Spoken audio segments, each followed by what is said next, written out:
Hi guys! Welcome back again to my vlog, and for today's video, papakita ko sa inyo ang ating bagong apartment. Yes sir! Kahapon kasi guys, sinundo tayo ng IPS team ni Ma'am Erlinda saka ni Ma'am Nadine from Saitama. Then dinala tayo dito sa ating apato, dito sa May Nagano. Since kahapon wala tayong time na makapag video dito sa loob ng apartment, ngayon ipapakita ko sa inyo gaano nga ba kaluwang, gaano nga ba kaganda yung apartment dito na pre-provide ng ating company. Siyempre, tinulungan din tayo ng IPS under Ma'am Erlinda. Ipapakita ko sa inyo guys mula sa pinakalabas ng apartment hanggang sa pinakaloob, saka yung pinaka-rooms, CR, bathroom, tapos kitchen room, and so on and so forth. So, papakita ko sa inyo. Let's go! So, ito na guys, no, mismo paglabas mo ng pinto ng apartment, bubungad sa iyo yung napakagandang bundok na nakapalibot dito sa area namin. Since nasa second floor tayo, papakita ko sa inyo mula sa pinakababa dun sa area ng bike natin hanggang dito sa may papasok ng apartment.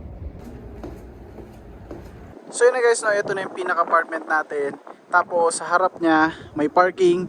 Bukod dito, meron din parking dito. Tapos yung slot ng parking namin, itong dalawa na to. So para sa amin, meron siyang dalawang spare ng parking.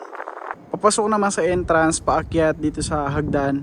Ito yung bike na pre-provide sa akin ng company. So since wala pa tayong license na makapag-drive dito sa Japan, so tsaga-tsaga muna tayo dito sa bike. Tingin ko ito brand new tong bike na binili nila. Ayan o.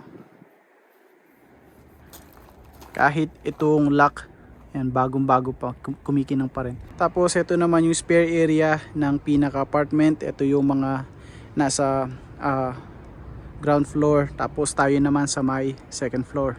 So ngayon guys, ito ang gagawin natin. Akyat muna tayo ngayon para makita yung pinakaloob ng apartment.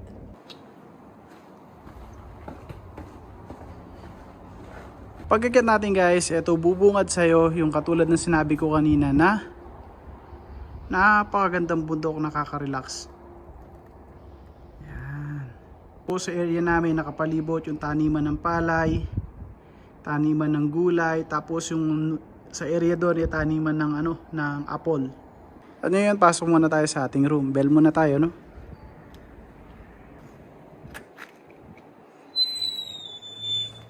Pagpasok mo sa room, bubungad yung getabako or shoe rack. So yun yung mga sapatos natin. Meron na rin tayo na helmet dito. So may mag-bell naman, tapos gusto mo muna makita yung mukha, ayan, tingnan mo lang yan. Tapos meron siyang dalawang lock. Ito, saka bahala na, ayaw niya mag-lock. So ngayon guys, pasok naman tayo. Pagpasok mo, bubungad sa'yo yung pintuan ng CR. Yun. So yung CR naman, automatic na rin naman siya. Yun. Yan. Yan, kapag may sama ka ng loob, dyan mo lang ilabas. Tapos kapag gusto mo namang umiyak, kaya naman yung tissue. Left side naman ng CR, dito na tayo papasok. Ito yung kitchen, ito yung isang room, dito naman yung washing area. Ngayon, umpisan muna natin dito sa may kitchen. Yung kitchen guys, napakaluwang. Yan. Ito yung provided ng company. Meron tayong Densirenji, microwave, ref, tapos dalawang basurahan, meron na rin tayong vacuum. Ito yung bintana kanina nung pinasukan natin yung area ng papasok ng pinto dito sa my apartment. Tapos ito naman ang kitchen. Mga condiments yan, so ito yung binili natin nung nakaraan. Tapos napansin ko lang dito sa may kalan, bagong-bago pa talaga. Ayan, basal pa lang ako nagagamit. Makinang pa. By the way guys, ito nagluluto nga pala ako ng ng kamote. Ito yung bigay nung boss ko. Meron din siyang ilaw. Ayan, kapag madilim. Tapos sa taas may mga cabinet. So kapag may mga kailangan ilagay doon, pwede natin lagyan. Ito naman ang exhaust fan. Ito guys, napakaluwang ng ating ng ating kainan. Ayun, yung nabili ko kahapon na bigas, 5 kilo. Sana dagdagan pa ng boss natin. Hindi, joke lang. Tapos guys, ito lahat yung binigay ng company natin. Ito wala akong binili dito, kahit isa, sila na yung sila na yung nag-provide, at mismo pagpasok ko dito, nandito na tong mga to. Pero naka lagay dun sa kanina, dun sa area nila. Ngayon, pinaghalo-halo ko lang. Pinagsama-sama ko lang. Wow! Yan, so hindi ko na isa-isa yan para di mas sobrang mahaba tong video na to. Gawa na lang ako ng separate video para makita nyo mamaya kung ano yung mga pinamigay. At dito sa may kitchen, ito yung room na isa. Dalawa kasi yung room. Kanina papasok doon, tapos ngayon pwedeng papasok dito. Tara, check natin. Open sesame. Yan. Kapon dito ko nilagay yung mga maleta ko since nakapag-ayos na tayo. Yan, maluwang na siyang tingnan. Ayun, hindi ko pa masyadong nailigpit. May mga pagkain niya saka mga gamit. At ngayon, tingnan natin yung loob ng ating mga drawer. So, ganito talaga guys yung Japanese style na drawer. Meron siyang bukasan sa may left, saka sa may right. Check muna natin sa may right. Sa baba, ito ang provide din ng company to, electric fan ito. Binigay to ni Mama Rita. Hindi ako nagkakamali. Hindi ko sure kung kay Mama Rita to or kay Mama Alex, pero yung binigay ni Mama Rita sa atin, no? Arigatou gozaimasu. Tapos yung isa ko maleta, doon ko na lang muna nilagay. Sa taas guys, dito ko na nilagay, prepare ko na yung mga winter clothes natin kasi sobrang lamig dito sa may Nagano. Bubuksan naman natin yung kabila. Ito yan yung maleta kong sinabi ko kanina. Tapos ito mga tela-tela, mga kumot, tapos mga pampunas, towel. Yan, tas dito ko na rin nilagay, inorganize ko na rin yung mga pants ko, mga jogging pants, tapos yung panlamig, panggabi. Tapos ito yung mga ginagamit ko rin na pang winter clothes, saka ilang mga t-shirt. Naman guys, isang lagayan ng gamit, check natin kung ano yung mga nailagay ko. Ito naman, sineparate ko naman yung pang araw-araw ko na damit, yan mga medyas, underwear, panyo, tapos ito strap seal, baka naman. Tapos sa akin dalawang remote. Remote ito sa aircon, remote naman to sa ilaw. Yan, so prepare ko na rin yung mga gagamitin ko kasi palamig na ng palamig dito.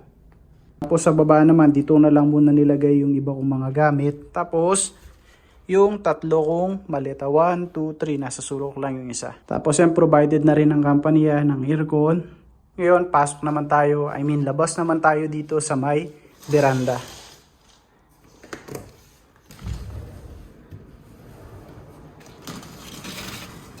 Ito guys yung sinabi ko kanina sa inyong parking namin.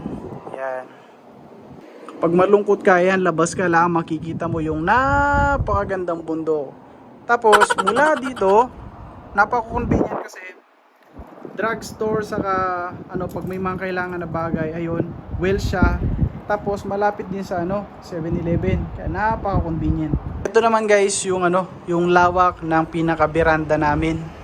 Ayan, so kung may mga ilalagay kang di na kailangan, pwede rin dito. O kaya pwede rin naman dito. So yun guys, exit muna tayo sa mundo ng Encantadia.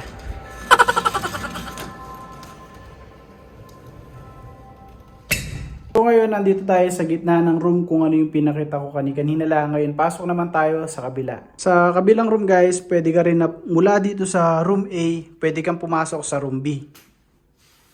At dito ako natulog kagabi. Yan. Dito walang walang aircon dito sa area na to, sa room na to. At dahil di naman din tayo mahilig sa sa Dambo sa Caraibo, heater saka sa cooler, dito ko na lang nilagay ang aking higaan. Ito nga pala yung heater na ginagamit ko kasi itong heater na to hindi siya masakit sa lalamunan at itong heater na rin na to nagamit ko pa dun sa una kong company na dinala ko na lang din dito. At ito yung bigay ni Mama Alex na carpet. So hiningi ko talaga to kasi sabi ni Papa sa akin malamig sa Nagano. Yung una na yon sa camera pang isang unan doon bigay ni Mama Alex. Tapos etong kumot na to, dito na rin sa company. Ito sa company na rin, saka yung futong sa company na rin. Since wala pa tayong table, dyan na muna yan. Pagka nakabili na tayo na KLL, bili na lang tayo. Kahit dito guys, pwede rin tayong lumabas sa mundo ng Encantadia. Yung kanina lang din to. Yan, pakita ko lang din. Yun. So, ito yung room kanina na nilabasan natin. Tapos, sa room ko na to na pinagtutulugan ko, pwede rin na lumabas. Okay, so itong room na to guys, pwede rin tayo mag-exit dito papunta sa may CR, papunta sa may exit, papunta sa may hugasan ng mukha, tapos sa may labahan, saka sa may, ang tawag dito, bathroom. Tara, check natin. Ito naman yung pintuan. Yan. Yo, no, di ba? Linis. Tapos, tong room na to, ito naman ang washroom, laundry room, at saka ang bathroom. Yan. Ito yung bathroom natin. Ayan, meron siyang bathtub. Init-lamig din, meron na. Tapos, exhaust, meron na rin siya. Dito, Sentakuki or washing machine, meron na. Tapos, ito ang ating washroom. Wash area pala. Kapag pindutin mo to, yan, meron tayong ilaw, di ba? Social lang. Yes, sir! Kasi di pa ako nakabili ng, ng doormat. So, ito na lang muna dalawang sukin ang aking nilagay. So yun guys, tapos na ang ating room tour, ang apartment tour natin, and I hope and praying na i-bless tayo ni Lord dito sa bahay na to at protect tayo from any harm. Yes sir! Kudos nga pala kay Ma'am Erlinda at kay Ma'am Nadine. Salamat sa paghatid sa akin dito sa Nagano and sa aking company. Maraming salamat. Kudos din kay Mama Alex, kay Mama Rita, at saka kay Papa. Miss you and see you soon. Huwag kalimutan na i-follow ang ating vlog para lagi kayong updated sa ating mga videos.